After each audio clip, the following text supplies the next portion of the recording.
This program is powered by thevirtual.show, making your offline events virtual. Ladies and gentlemen, the host of WEBIT Virtual, Dr. Plamen Russev. Hello and welcome. Such an amazing 60 minutes in front of us as part of WEBIT's Virtual Geopolitical Week. We've had some fantastic discussions on Tuesday with journalists from Washington Post, from Business Insider, from CNN and others, discussions which were amazing, but not, at least not positive. Let's say it like this. They were quite striking. So we see what is happening around us, and definitely we are aware that there are some challenges. But at the same time, as we all know, challenges comes with opportunities. And that's where I believe today's special guests will bring us to discuss focused the future of Europe and how it could become a better one. We all say the new normal, but I'm hopeful that the new normal will finally be the normal, because the old normal was not normal. It was not normal to make species extinct, to have wars, to pollute the nature, and to take and steal from the lives of our kids. It is normal to create sustainable, resilient development solutions, and I am very confident that Europe is and will be a great example for the world, for this planet.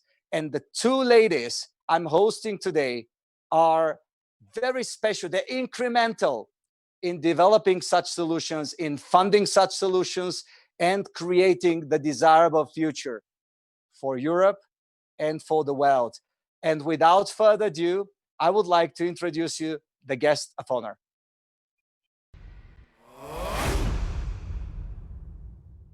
Mariya Gabriel is a Bulgarian politician and a member of the GER party.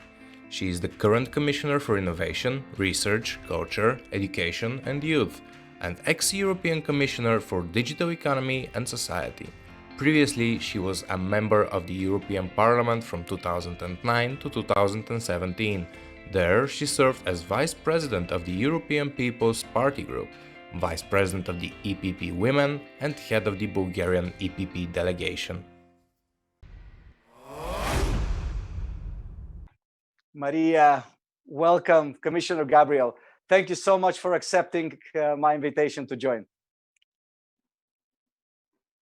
Hello, Plamen. Thank you very much. I'm honored to have you with us, not only today. I'm grateful to have you being the chair of our plenary session at WEBIT for the past 3 years and supporting the movement of people with big hearts who try to shape the world, turning the desirable future closer and sooner to us. And you've been really a great support for our global WEBIT community, for which I'm, again, very grateful. You have recently taken this new position, and your biography is much longer than these 30 seconds. I'm surprised how my team managed to put all these things together. It sounded like advertising on a pharmaceutical medical thing that boom, very, very, very fast.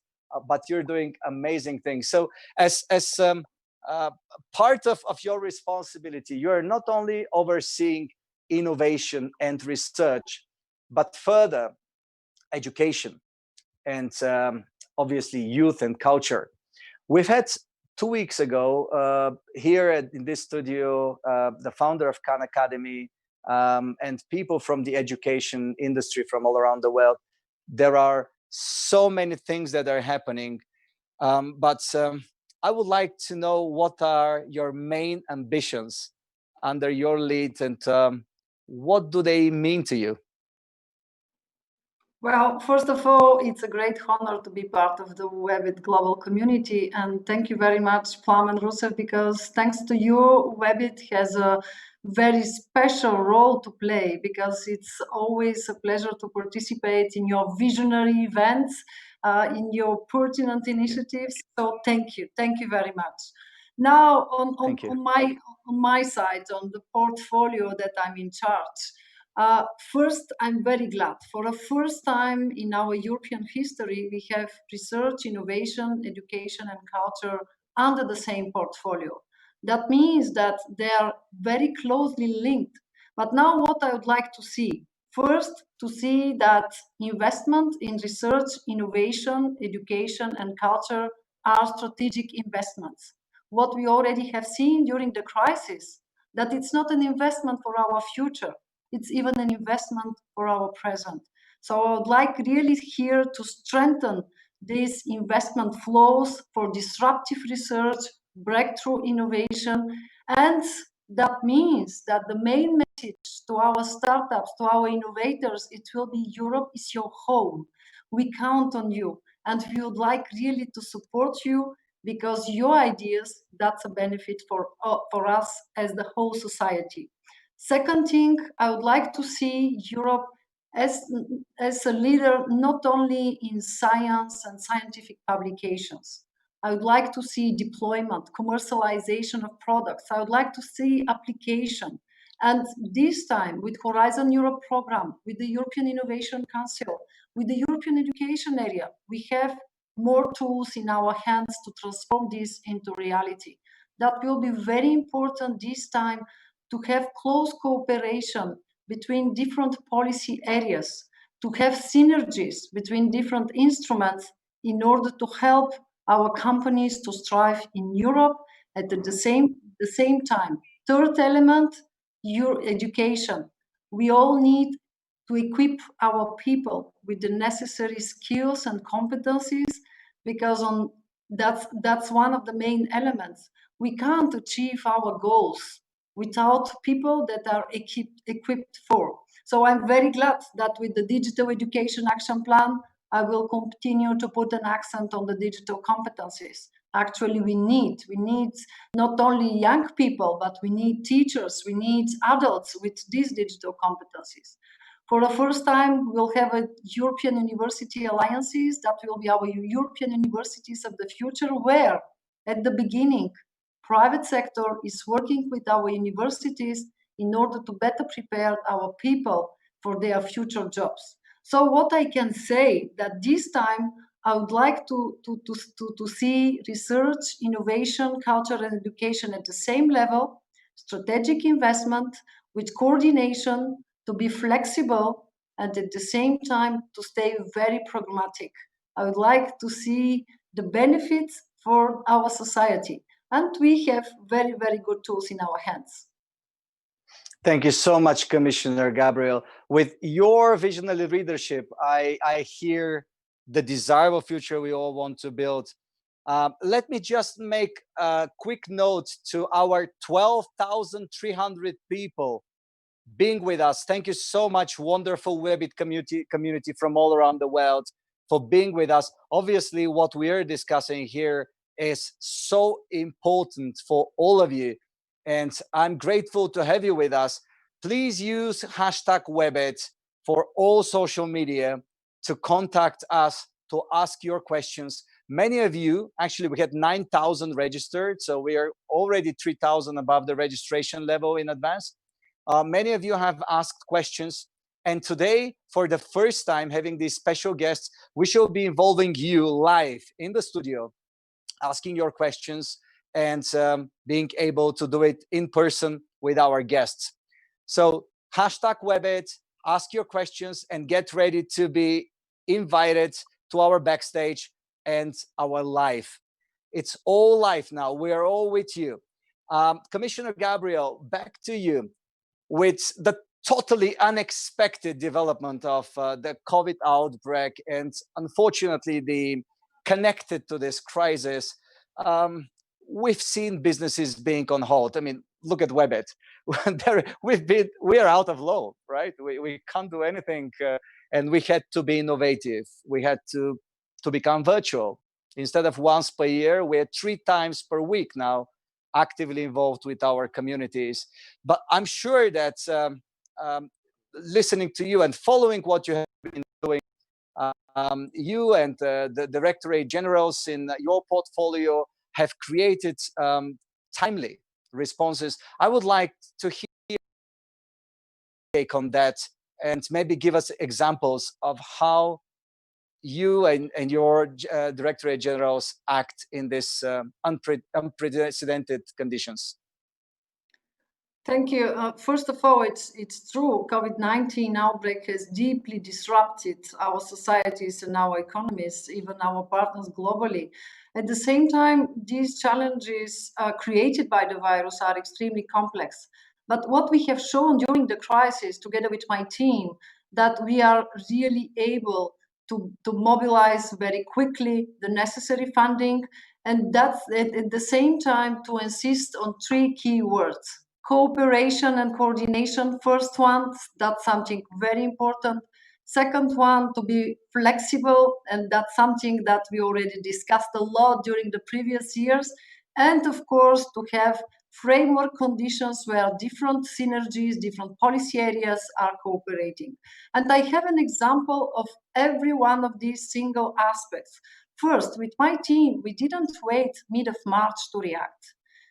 Before the end of January, we launched an emergency call. That means that since the end of January, 18 projects were selected and 151 research teams are working on 3 main areas: vaccines, treatments, and diagnostic tests. By the way, we have already some quite encouraging results. One of the Irish companies already produced a test which is capable to detect the virus in 30 minutes. So it's quite important to see how the anticipation is a crucial element in this. Second, that was a huge surprise for me. In less than 2 weeks, we launched the European data platform where our researchers can exchange data in real time: clinical, preclinical trials, DNA elements. I was quite surprised to discover that this not exists. It's not possible. If you'd like to advance, we need to have this exchange of data. And after, to see how, thanks to big data, we can use machine learning, we can use artificial intelligence, and we can accelerate the processes.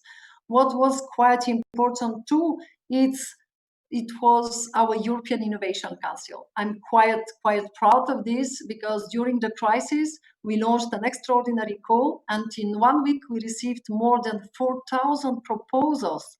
Why it is important? Because these more than 4,000 proposals, for me, that means enormous potential for European SMEs and startups to create, to develop their ideas in Europe. That's why they need to have access very quickly to funding, they need to build networks, and they need after to develop their ideas. And that was quite good. And another good initiative, because as I already said, cooperation, it's not only for us as member states within the European Union, it's a cooperation on global level.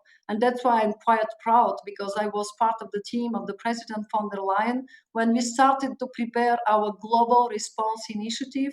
Remember, we launched it 4th of May, and our initial goal, it was really to have donations with the amount of 7.5 billion euros in order to accelerate the processes on vaccines, treatments, and diagnostic tests. 1.5 months later, we have 10 billion. That means that we are able here, if we join our efforts, if we now have a clear mechanism how to identify the most promising companies, to have a clear instruments to help them in the right moment, we can be very, very useful. And finally, for me, what was quite important, it was the hackathon, of course, under my patronage. It was an amazing experience, because in 2 days, more than 21,000 participants were there. I think that's a world record. More than 2,100 solutions were proposed.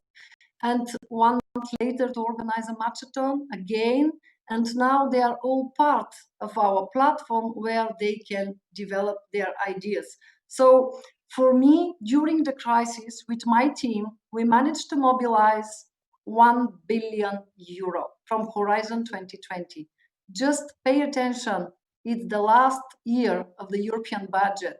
We don't have another one. And believe me, it's not an easy task. But we proved that we have this instrument in our hands.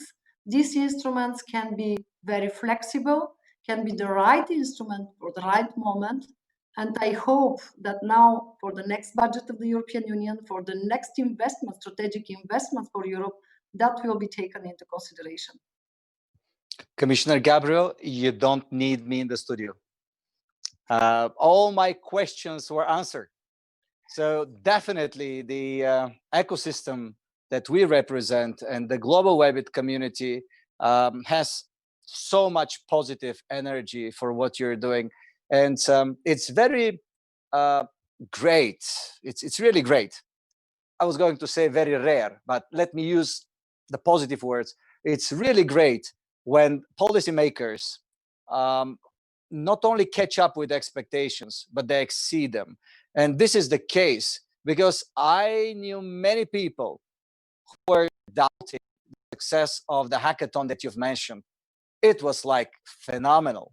We're doing hackathons for the past 13 years. 13 years. We're running the world's biggest startup challenge with 4,500 startups, $1 million awards. And I know what it takes to organize something on that scale. You did it like for no time. We so organized that's quite phenomenal. In 2 weeks, in less than 2 weeks. So that was somehow we achieved impossible. That's crazy. Yeah, impossible is always interesting, but completely crazy. So I think that no one believes until they see it, and now they know it.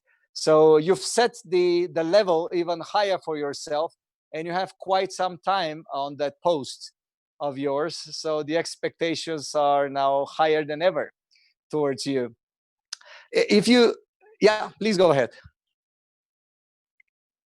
No, I just wanted to say here, because, you know, it's not only my team, and it's always good really to pay attention to this, because I would like to thank the organizers, the mentors, the jury.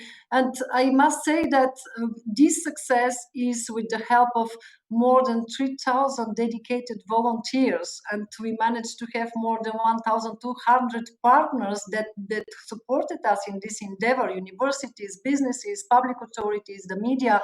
So for us, it was quite good signal. But as I already said to them, it's important to show that when we join our efforts, when we have something unique, it's our creativity, it's our solidarity, it's our unity, we can achieve a lot.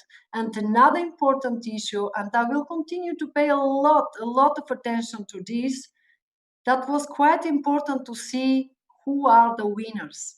And what we have seen during the hackathon is that if all member states, the different participants from the different regions, have access at the same time to information, are in the same conditions, here we don't have research innovation divide, which is a reality in European Union. Because when you take the first winners, 4 out of the 6 first winners are coming from Central and Eastern Europe. At the same time, we have another alarming number. In the Horizon 2020, 5.6% for EU 13, the rest for EU 15.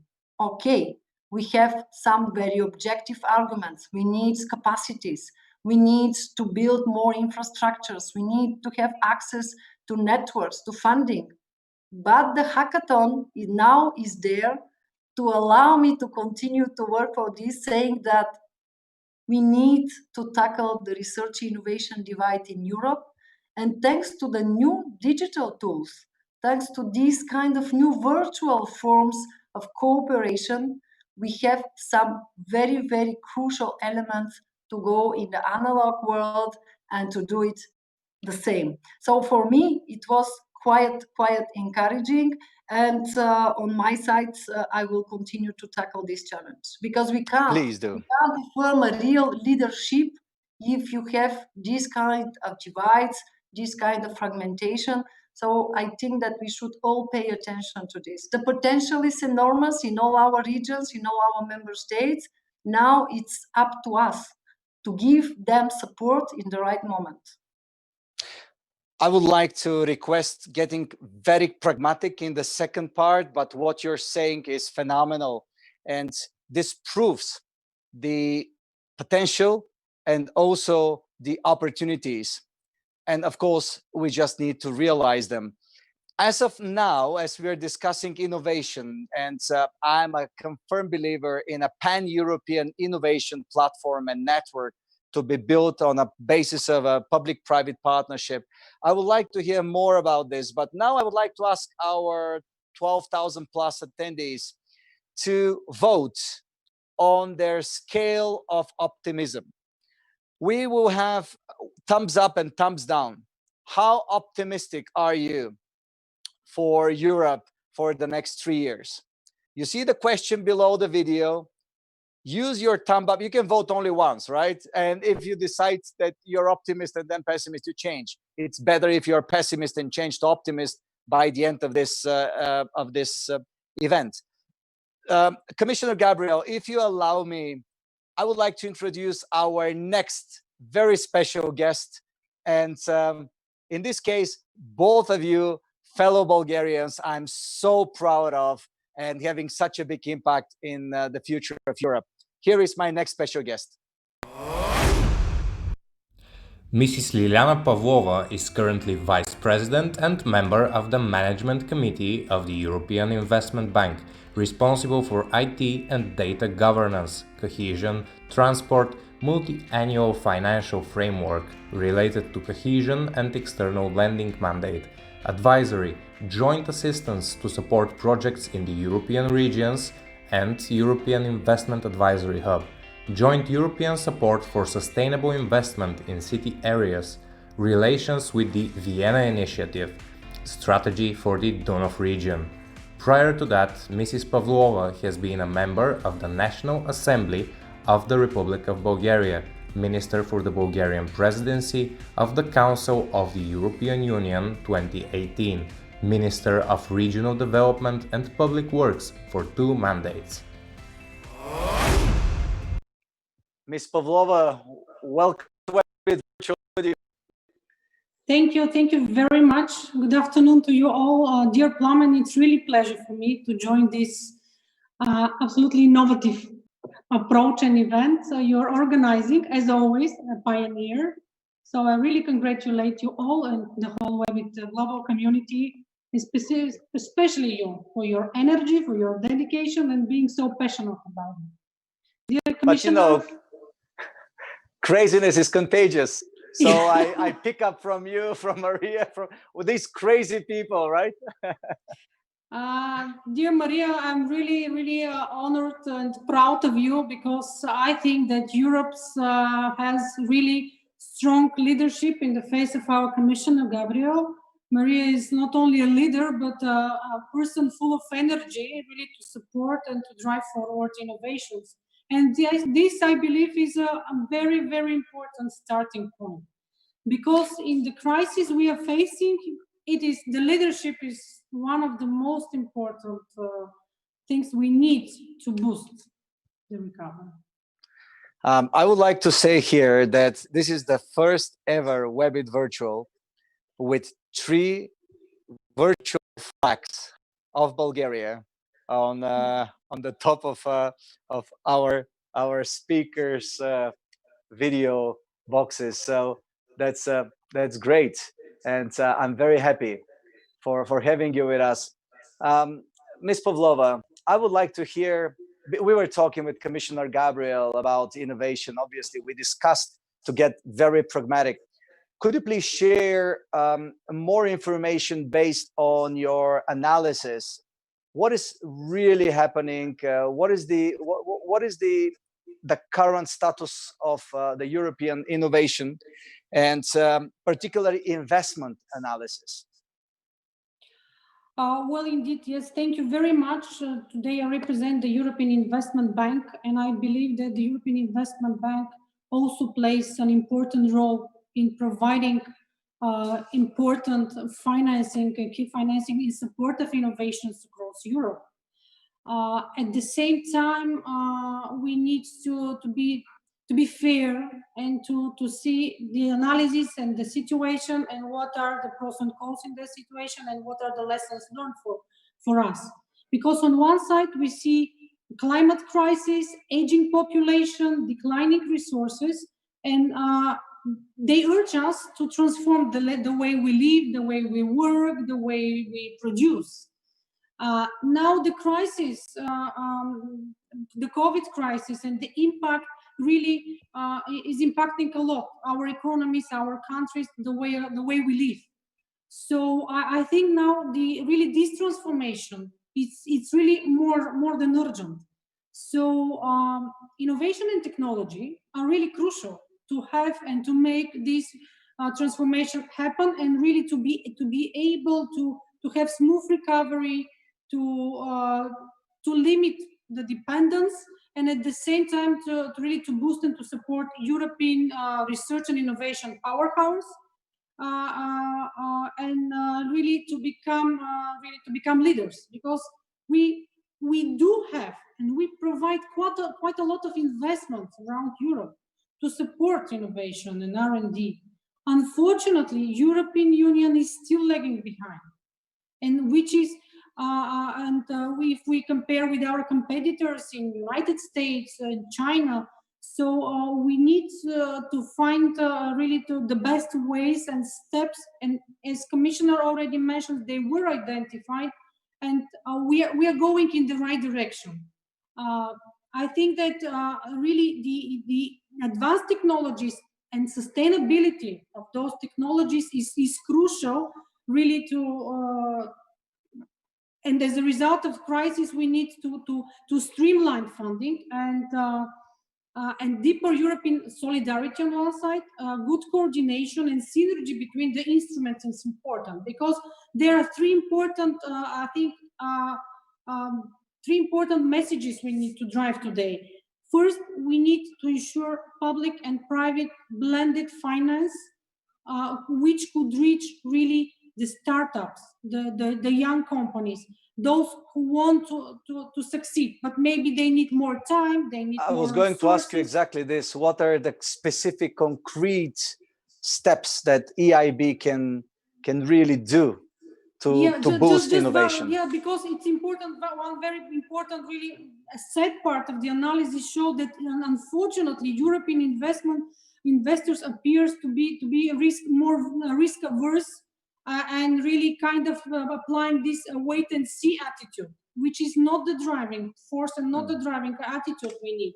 So we at the European Investment Bank, we are indeed not only the climate bank of the EU, but also we are one of the largest public supporters to innovations. Already last year, we provided more than 14 billion euros of support of innovation and skills. And together with the European Commission, and with us having the capacity to boost and to accelerate private funding, so we are at the position to provide, to streamline the public funding on one side, and to apply blended finance, really to scale up Europe's capacity and Europe's transformation and support for young companies, for our really drivers of that not only transformation, but of companies which really deserve and need our targeted support. We need also to address the issue of not asking the startups, the SMEs companies going through very complicated procurement procedures at the same time. Yeah, this is the next challenge we are working to overcome, is really to be able to provide them direct financing. This is important fresh air, which, if I may say so, which they need in order to be successful. Longer periods, because in order to realize, we provide funding, we provide direct funding, blending resources, and at the same time with long maturity. because it is the other obstacle which we need to overcome. And it's important also all the Gulf companies to be able to have a say in the legislation, in the procedures, in any kind of framework we are adopted. So I should confirm that we as the European Investment Bank, we have a mix of products together with our subsidiary, European Investment Fund, available and specially dedicated to support SME. We provide technical and advisory support also in order to help the young startups to accelerate in the process. So this is broadly what I would say. Thank you, Ms. Pavlova. There are like, I don't know how many questions, maybe hundreds of questions coming out here. And I would like to have you both now with Commissioner Gabriel in the studio. And there's a question to both of you. So please take the lead. Anyone that believes should go first. So obviously we are in a time of crisis.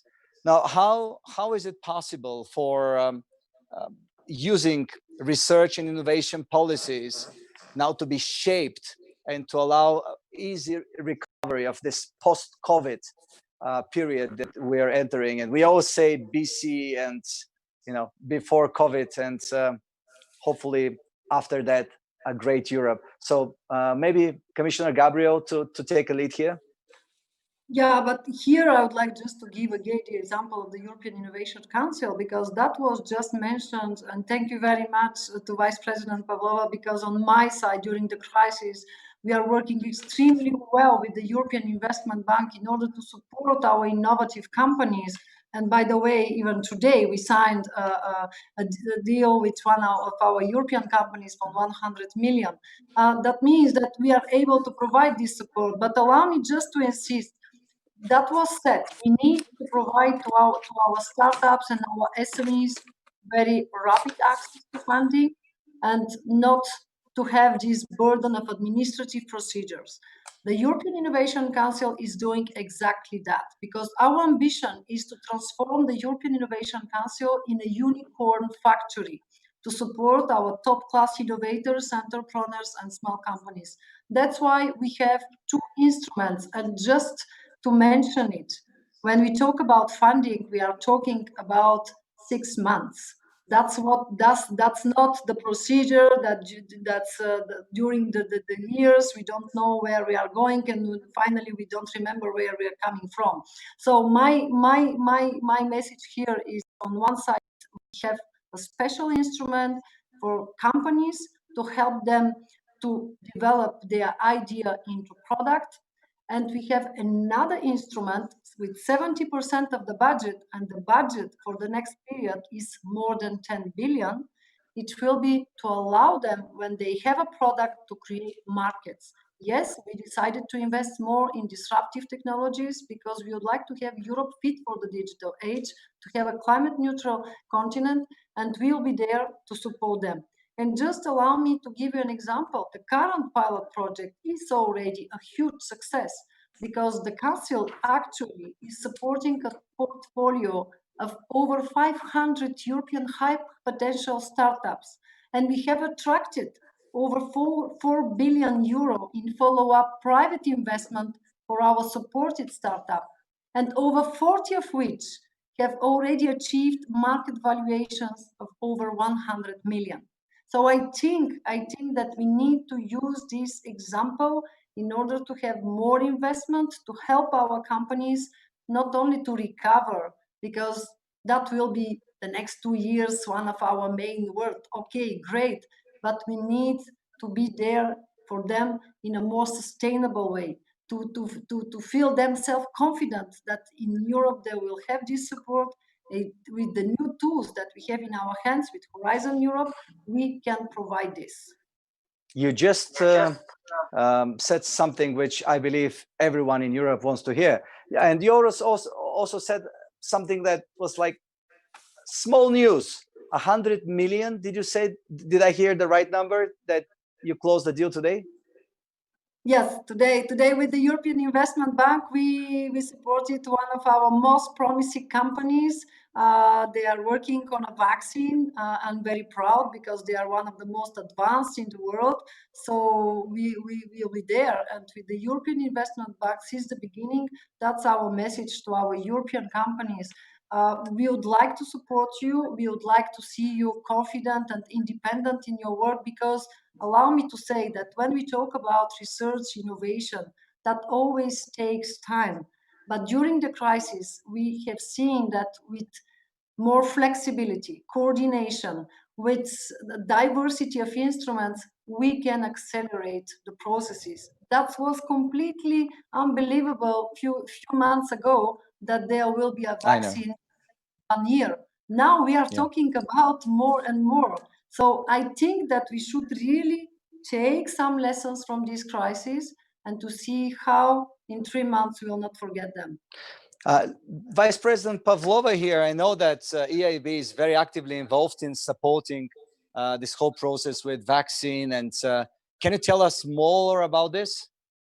Yes, indeed, we have the great news of this morning of signing of those the project with the biotech project, and I hope really very much that this will enhance and support vaccine development at the same time. And this project is a very innovative one, I should say, as Commissioner said, because this innovation is based on a proprietary mRNA platform, if I can correctly pronounce it. So it is only one of the many investments which European Investment Bank is channeling annually. On an annual basis, we provide more than 2 billion euro for healthcare and 800 million per year for life sciences. So that's why I believe the European Investment Bank working in support very much of health sector and life sciences, and we are important contributor in that perspective. At the moment, I should say that we are assessing another 20 projects in the field of vaccine development, diagnostic and treatment, and the amount which we have already secured for them is more than 770 million euro. So I really very much hope that this kind of injection will very much contribute to this sector, because this is one of the top priorities and high on not only on the political agenda. So our experience shows that really funding and we can provide any kind of funding gap in not only in COVID response, but really in all clinical trials and manufacturing capacity which are needed in order our R&D to be really applied to really successful at the end as a result of all our efforts. And maybe just to say that in addition, then not only for R&D and applied sciences, but even for innovation and finance, we have for this year 10 billion allocated, 4.7 of which are 10 billion euro. 4.7 of which for our European Investment Fund in support of SMEs and mid-cap companies, and as well as in support of innovation and human capital, another 5 billion for innovation and for startups. So I think we should be able to provide and to ensure that it really reach those who are really in need, and the drivers and our young talents. We're definitely here to support that.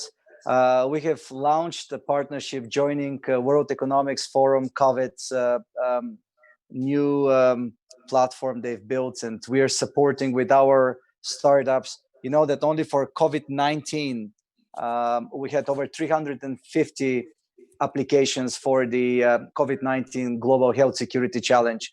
The same we start now with XPRIZE. So even the networks that we represent now start in a collaborative manner to work together. So definitely happy to support and to really start working together, because that's the only way we can prove this 360-degree approach is workable.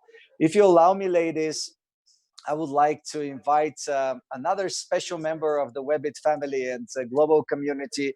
I'm so honored to have her already coming up again and again with us. Look who I'm talking about. Srivastava is the executive editor of Business Insider, leading the London newsroom overseeing tech, market, finance and retail coverage. Prior to joining Business Insider, Spriha was the deputy digital news editor for CNBC International and one of the moderators for the Global Markets Forum at Thomson Reuters. Hello, dear Spriha. Thank you so much for joining us and being with us in this Geopolitics Week for the second time, and already 3 or 4 times with us on the virtual studio. We're very grateful to have you. We know how busy you are with Business Insider's role of managing editor, and happy to have you with us. We have 20 minutes. Thank you. We have you asking your questions, representing the audience, plus for the first time this time, it's a surprise for you also, like for Vice President Pavlova and Commissioner Gabriel. We are having a couple of viewers randomly selected from the hundreds of questions we've received. So they will also join us live. I'm giving you now the floor for your questions, and let's play a game, everyone. Let's make answers of 1 minute maximum. Let's see if that's gonna work. Brilliant. Thank you very much. Thank you, Dr. Russev, Commissioner Gabriel, and Vice President Pavlova. This is such a fascinating discussion.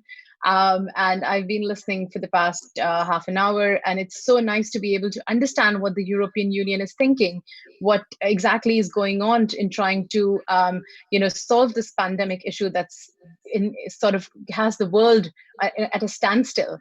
But I wanted to start by asking you, and then we'll move on to other audience questions as well, is this pandemic has brought out the strengths and weaknesses of every country, whether it's a very developed country like the US or emerging markets or underdeveloped countries as well. From a European Union perspective, if I had to ask you to list out one strength and one weakness for me that the pandemic has brought out for the European Union, what would you say? And I think I'd probably like to start with Commissioner Gabriel on that one. Okay, our weakness, it was visible at the beginning of the crisis. If we try to tackle this challenge alone, we'll never succeed. When we join forces, when we act in a coordinated manner, we have our chances to tackle this crisis. And I think that it's very important.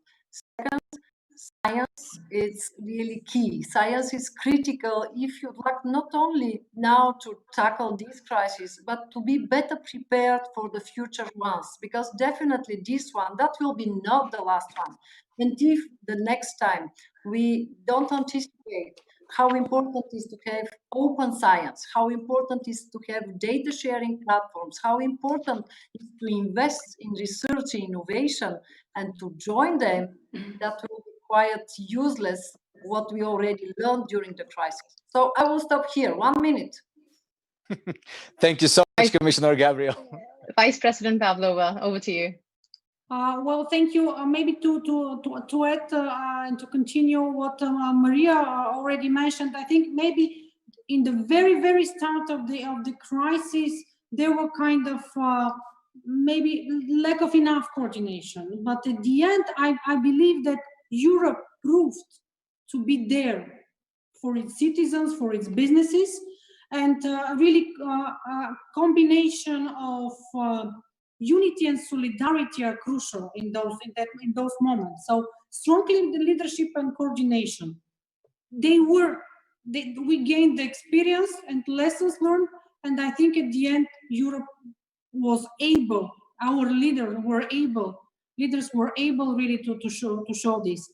At the same time, speaking on weaknesses, maybe we need, based on lessons learned from this crisis, to admit, to recognize the need of overall strong European coordination of the health systems, of exchanging information, and really maybe better complementarity to be ensured between nationally applied measures, financial support or measures applied to protect the citizens, and those which are then agreed on European level. So better complementarity and better coordination.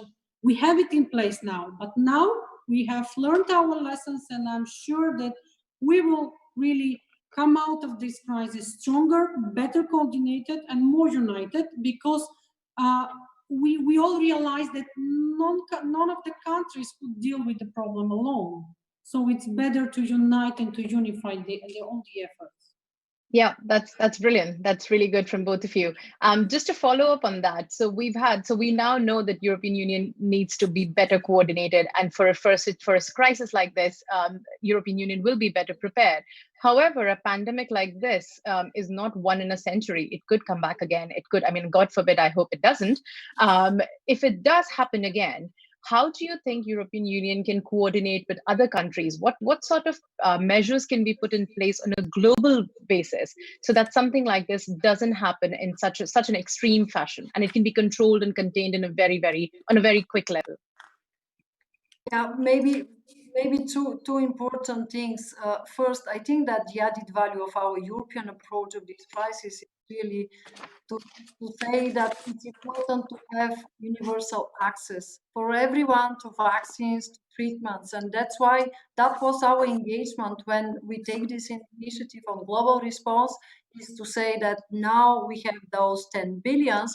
We'll continue to work on vaccines, treatments, and diagnostic tests, but that will be accessible for everyone. And I think that here we have some differences with other countries, and we should continue to work with the other allies and countries that are on with this mind. The second thing, definitely, we need to work on the value chain. Because what we have seen during the crisis, that the supply of our value chain is interrupted. And I think that here, for our innovators, for our companies, there is a huge chance. So already some of them, they started to reorient their production, but we need to invest in our own value chains. We are talking about shorter value chains, but we would like to give possibilities and opportunities for our companies and for our citizens to be part of this. So for me, that should be one of the next steps, because if we have this, we'll be better prepared. What's about the reserve that we have with medical protect equipment? That's quite important. What's about the opening of borders and the coordination with our partners? Again, something that we should work on. But the essence, it's really to work on the supply chain and the coordination and the access for everyone. Okay, brilliant. Vice President Pavlova, over to you. As I said, on European level, definitely we need complementarity and good coordination as a lesson learned.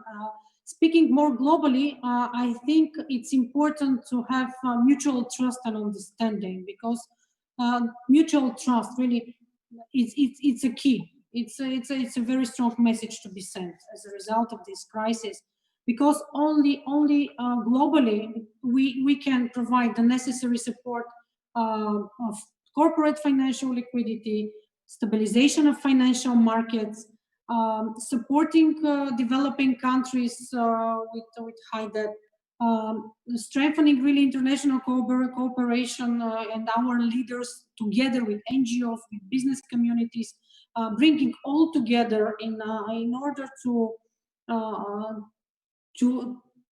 not only to work and to identify problems, but really to engage. And we need to kind of to recall cooperation also in technology and knowledge transfer. Not to look it only from the angle of competitiveness, but now we are not competitors. Now we need globally to find solutions, because global problems need global solutions. So we need to think in a wider scope in that sense. Okay, that's Spriha, great. You're a gentlewoman. You never interrupt after the 1 minute. It's very interesting. I'm a good listener. But would you mind if I request only if you allow one question from the audience, then again you, then again? It will be short answers. Go for it. Now let me hear. Studio, who do we have? Miss Melek. Hello. Hi. Nasılsınız? Süperiz. Süper. Okay. Here's my question. Please go ahead. We want innovation aligned with the sustainability goals. So how will we measure the impact in the purpose-driven businesses? Who will set the standards and who will oversee them right now? Great. Where are you? You're from Turkey, obviously. What do you do, Melek? I run a women's platform. So from a sustainability purpose, I'm the founder of Turkish Women's International Network. And it's wonderful to see these amazing two women here. Great. You see how many women we have on the WEBIT platform. I feel so honored and blessed to work with such phenomenal people and to have them along with us. Thank you so much, Melek. This question was to Commissioner Gabriel, Vice President Pavlova. Both of them, actually. You're not making my life easier. Commissioner Gabriel, could you please take this question, and then we have again back to Spriha. For your question, Melek. We need more women in innovation, definitely. And I, together with my team, we work on something which we'll present in few months. But just these standards, we have to elaborate them together. If we start again with the top-down approach, we didn't understand what's happened, why we are not competitive, why we are lagging behind, why we need new normal, because this time we need to do it together. And that's my intention. I already started to do this with the European Innovation Council, with the European Research Area, with the European Education Area, and of course with our partnerships, because in the Horizon Europe program, missions and partnerships, those private public partnerships will be crucial, because this time we need really to tackle this challenge. For us as a European Commission, the Green Deal will continue to be one of the main priority. By the way, 35% of the entire Horizon Europe budget is dedicated to Green Deal. That means 35 billion. But you are completely right. We need to measure that. And that's why we need to define together the right indicators. We need to assure the transition. It's very good to have ambitious goals, but that should be taken as a chance to support those that are in transition, and at the same time to support those that will occupy this field for new ideas, to create new jobs, and that's our work for the next months. Thank you so much. Spriha, back to you. And then we have one question from Canada, from the Quantum Institute. And we have one more from, can you please help me, studio? All right, one more from Brussels.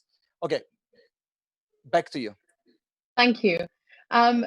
Vice President Pavlova, I was very interested when you mentioned that, European investors are very risk averse.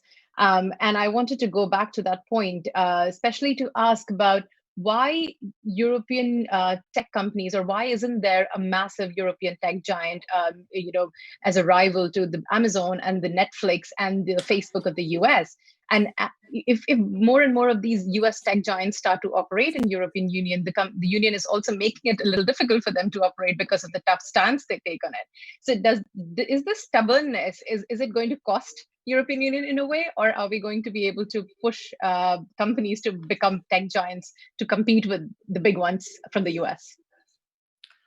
Well, as I said, I'm an optimist because I see it is as mission not impossible, but mission possible. As I mentioned, we do provide funding, and this is our lesson learned, that we need to channel and to boost and to provide blended funding between private and public sector. This is important. I can give you just an example that we have already, for example, in the last 15 years supported companies like Skype, Skyscanner, WeTransfer, Spotify, Shazam, Just Eat. So these are big companies, and these are well-known names which have emerged through the last 15 years. But there is something more to be done now. As I said, it's now for us, but we understand this challenge is to be able to ensure that they stay here, they grow here, and they become strong, big, huge competitors, and to become, otherwise Europe won't be competitive and will be lagging behind.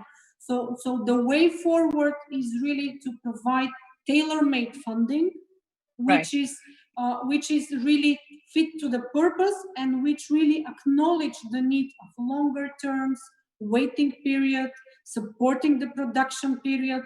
and longer tenors with low interest rates. And this is what exactly we are ready to work for and to provide with in order to support our Thank you. Thank you. Dr. Russev, I'll go back to you because I know you've got questions waiting.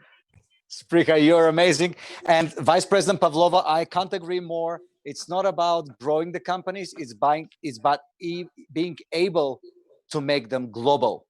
So that's where Europe is lacking.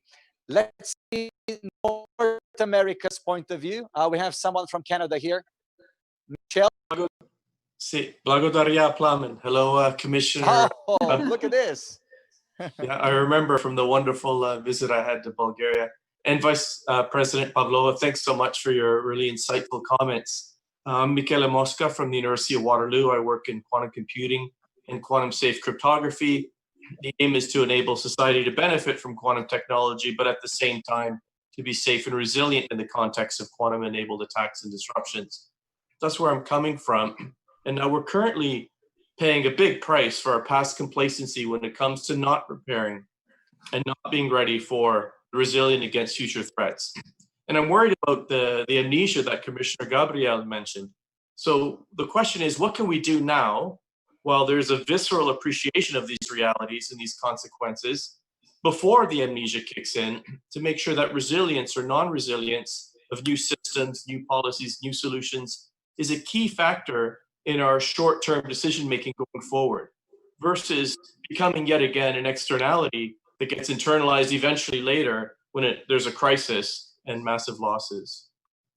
Thank you, Michelle. Commissioner Gabriel? Thank you very much, Michelle. On my side, full support for quantum technologies. It's the next key. And I'm very proud because, by the way, with the actual Horizon 2020, we already invested more than 1.3 billion. And 1 month ago, I was there together with the Minister of Netherlands to launch the first quantum projects in Europe. So with Horizon Europe, we definitely will continue to work on this because you are completely right. If we don't assure even now the security, the resilience of our companies, of our society, it will be quite impossible to jump in the train in 5 years. And that will be the full support here, by the way. I'm not the only one commissioner in charge of these questions. That's why I appreciate a lot my cooperation with Commissioner Breton, because we just talk about this, how important it is to have our own European companies which are secured, which are resilient, and which offer us something big. But that means that we need to work in synergies with different portfolios, with different areas, with different investments, and that's now the next objective for myself and for my team. We would like, before the end of the year, to have a clear picture where are the fields, critical fields, where the investment is needed now in order to better prepare the future, and that will be done. Thank you so much, Spriha. And all the ladies, would you mind if we extend by 3 minutes this event and have one more question and Spriha one more question? So I think that for the next 5 minutes, we'll be able to wrap up. We have a question from Brussels now. Isabel. Just 1 second. Let's connect with Isabel. Hello. Hello, I'm Isabel Robentos. I'm delighted to be here. I'm the Vice President of Women Entrepreneurship Platform based in Brussels. And this is an organization that is representing and advocating on behalf of women entrepreneurs. Isabel, please ask the question. We are totally pressed. I don't want to be impolite. Yeah. I love to hear about you. Okay. I'll Shoot go the question, straight to the question, and this is for Commissioner Gabriel. How do you think we can accelerate digital transformation during and after COVID? Everyone agrees that women must not be left behind after this pandemic. But is there a strategy to give priority to fund women innovation and digital projects in the EU recovery plans? Thank you very much for this question. No, for the moment there is no strategy, but in only few weeks there will be one. And I have an That's example. great. That was the same situation when I became digital commissioner in July 2017. There was no women in digital strategy. And in less than 5 months later, that was not only a strategy, but for me, the most important is to have an action plan. So yes, with my team, we'll build on women in digital strategy. We'll continue to have the 3 main pillars, how important it is to combat stereotypes, how important is to have more girls in STEM education, and how important is to support women entrepreneurship. But this time, I would like to promote, have more women entrepreneurs, innovators, thanks to the instruments under my responsibility. And I will give you one example. After the first call of the European Innovation Council, I particularly was interested what is the percentage of success rate for women. 7-8%. Come on, it's just not possible. We have so many innovators, women around us. So now what I ask my team is to have at least 25% of women which succeed to the interviews, because women need to have confidence in themselves. And I'm sure that here we need to support them more. By the way, I will continue to promote 2 initiatives. Women Innovators Prize. I'm very glad because we will have this in autumn, and I'm very proud because one of the first one, it was a Bulgarian woman. And the second, this year, 8th of March, I launched European Women for Future campaign on social media. Every week, I promote 4 women, completely unknown, young, more experienced, in all our member states. But my intention is to do this campaign every week in the year, because during the 8th of March, we all have the habitude to listen beautiful declarations and huge engagements, but what's happened the rest of the year? The next year, we are talking again about the same topics. So this time, I would like really to give more visibility to all these extraordinary women. And yes, if you have some additional ideas, I stay very open. I will be very glad to cooperate and to listen more from you. Thank you, Isabel. Thank you, Mariya. You know that I'm a feminist, right? I am the male feminist. So this is music to my ears. And I commit the WEBIT platform to announce every promotion that you do at the Commission, Mariya. And I don't need to remind how it all started with the hashtag No Woman, No Panel. And it grew fantastically. We supported that initiative together with you. And since then, I think WEBIT has like 47% female speakers to 53. So that's quite something. Spriha, I promised you the last question for you, and that should be it. Okay, great. And I'll try and finish it on an optimistic note, because Dr. Russev wanted me to be more optimistic than I am. So question for everyone.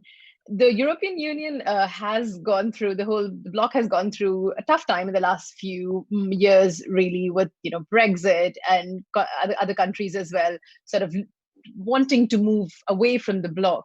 But I want to know from both of you, what is it that keeps the European Union together? And do you see European Union as a bloc, which is very unique, surviving in the years and years to come? 30 seconds each. This is for 1 minute? 30 seconds each. Who wants to answer? I want to go to Vice President Pavlova first. Thank you. Well, indeed, I am strongly a believer in Europe. I believe that we need more Europe more than ever. I believe that Europe indeed is a strong bloc. Like in every family, however, there might be sometimes misunderstandings, sometimes disputes or debates, but at the end, it is important that we always manage at the end to find a solution, to find the best compromise, being so diverse in our unity at the end. But at the end, we are able to deliver, because in Europe, we saw and we see there is a political will to overcome the crisis together and to find the solidarity mechanism. Europe showed, and now a global, strong, ambitious plan, recovery financial plan is in place, is offered. And I hope very much leaders will soon will be able to agree upon, even though there are certain differences between countries, opinions. But at the end, I think, and at the end, it's not only about leaders. It's all about all of us. Each and every one of us has a role to play. A businessman, a woman entrepreneur, NGO. I'll have to move to Commissioner banks, Gabriel all now. of us. But Thank you. But thank you. That was very, very optimistic. Commissioner Gabriel, over to you. Thank you. First of all, I think that we are not a bloc. We can react as a bloc, but we should and we must preserve our diversity. It's our richness, and we need really here to take care of everyone. That's why we need to promote our values, and we need always to remember that thanks to our values, we already passes a lot of crises. We need to have solidarity. We need rule of law. We need tolerance. We need this sense of belonging that culture, research, innovation, education can create. And now it's time to affirm this into a leadership. I think that Europe don't have to shy. We have our richness. We have the courage to say what are our weaknesses, and at the same time, by our openness, by our wish to cooperate with the others and to have the same advancement with access for everyone, I think that it's quite valuable. And sometimes we need to be more vocal, because we are something unique. We have peace, we have unity, and we should take every crisis as an opportunity. Jean Monnet, one of our founding fathers. Thank you. Beautiful. Over to you, Dr. Russev. Thank you, Spriha. I have something for you, because we were talking, out of 1,800 votes, we have 1,600 positive votes and 200 negative votes for the future of Europe. So this is for you and for your realism. But with all my gratitude to all of you, thank you so much. Thank you to the amazing WEBIT community from all around the world that were together with us today and spent time, efforts, and been very active with all the questions. I'm sorry we can never answer all the questions, but I promise we always try our best. Thank you so much, Commissioner Gabriel. Thank you so much, Vice President Pavlova. Thank you so much, dear Spriha, for being with us again, and looking forward to welcome you back. Now, I will see you all in 4 days, 22 hours, 51 minutes, and 14 seconds. We shall be together with the Solar Impulse founder, Bertrand Piccard, and with the founder of Lime, Brad Bao, along with the Financial Times correspondent, Luis Lucas. And next week is the week of mobility. We shall be having phenomenal mobility startups as part of the 4,500 applications for the $1 million award. 3 of them pitching in front of 5 investors on Wednesday and on Thursday. The leading media forum will bring us together with the chief editor of Economist, with Business Insider senior space correspondent, Spriha, your colleague from Dave Mosher. We have Al Jazeera's correspondent, Mohammad Amdohum, and we have Bayron's columnist, Jim Motavale. All these next week on mobility. Thank you all so much for joining. A wonderful week on geopolitics is already in the past. Looking forward to the mobility week next week. Have a great day.